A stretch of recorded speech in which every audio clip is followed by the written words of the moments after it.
నమస్కారం కృష్ణారావు గారు. నిన్న మన ఈరోజు ఐఆర్ టాక్స్లో ఒక చిన్న విషయం గురించి ముచ్చటిద్దాం అనుకుంటున్నాను.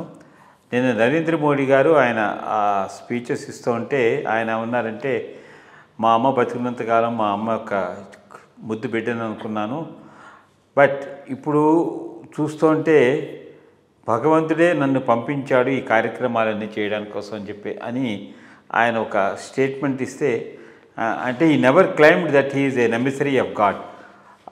మిగిలిన వాళ్ళందరూ ప్రతిపక్షాలందరూ దీని మీద చాలా విపరీతమైన కామెంట్ చేయడం అంతా జరిగింది. ఎ పర్సన్ విత్ కమిట్మెంట్, తర్వాత in taking forward India. So దీని మీద ఆయన స్టేట్మెంట్ మీద మీ యొక్క విశ్లేషణ, అభిప్రాయం? ప్రధానంగా ఈ ప్రతిపక్ష నాయకులు, ఈ లూటినస్ గ్యాంగు, జర్నలిస్టులు డెస్పరేట్ సిచ్యుయేషన్లో ఉన్నారు.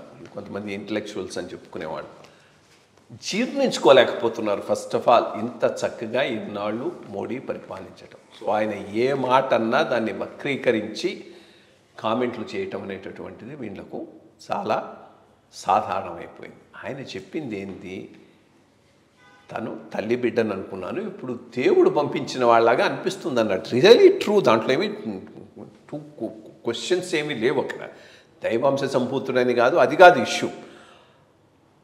ఇంత తక్కువ పీరియడ్లో ఇంత ట్రాన్స్ఫర్మేషన్ చెయ్యటం అంటే అది సాధారణమైన వ్యక్తి వల్ల అయ్యేటటువంటి విషయం కాదు. దానికి ట్రెమెండస్ కన్విక్షన్ కావాలి, నమ్మకం కావాలి, చేస్తున్నది మంచి అనేటటువంటి బిలీఫ్ కావాలి. అవన్నీ ఉన్నాయి కాబట్టి చేయగలిగారు. అది ఎక్కడి నుంచి వస్తుంది? దేవుడి మీద నమ్మకం మీద నుంచి వస్తుంది, దైవశక్తి నుంచి వస్తుంది. ఆ పాయింట్ ఆఫ్ వ్యూలో ఈయన అన్నాడు, ఏ ఒకటి 10 సంవత్సరాల్లో జరిగింది, ఇది జనరేషన్స్కు, తరాలకు భారతీయులు గుర్తుపెట్టుకునేదగినంత వర్క్ జరిగింది. కోవిడ్ టైంలో జరిగిన వర్క్ కానీ, యుక్రెయిన్ వార్ అప్పుడు పెట్రోల్ మేనేజ్ చేయటం కానీ, ఈ బ్యాంకులన్నింటినీ సరిగ్గా పెట్టడం కానీ, ఇన్ఫ్రాస్ట్రక్చర్ మీద ఇది కానీ, ఫారిన్ రిలేషన్స్ కానీ, రాష్ట్రాలతో మేనేజ్ చేయటం కానీ, ఇవి ఏది కూడా సాధారణమైనటువంటి విషయం కాదు. 10 సంవత్సరాలు పాలించాడు, ఇంకా పాలించాలి. రియల్గా దేవుడు ఆయనకు ఆ బిలీఫు, ఆ నమ్మకం, ఆ ధైర్యం ఇవ్వాల్సిన అవసరం అయితే చాలా ఉంది. ఆ ధైర్యమే ఆయన ముందుకు నడిపిస్తూ ఉంది. ఆయన ఎంతకాలం ఫిజికల్గా, మెంటల్గా యాక్టివ్గా ఉంటాడో అంతకాలం దేశానికి సేవ చేయటం అనేది ఈ దేశం చేసుకున్న అదృష్టంలాగానే నేను భావిస్తాను. ఎందుకంటే మళ్ళా ఆయనకు ఒక సబ్స్టిట్యూట్ అదే స్థాయిలో దొరకటం కూడా అంత సులభం కాదు.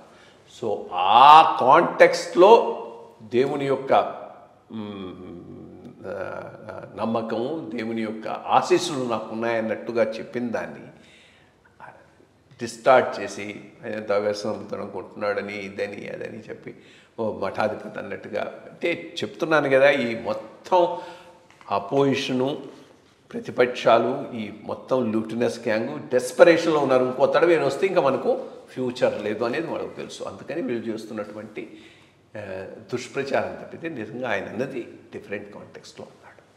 మంచి విశ్లేషణ చేశారండి. Thank you very much.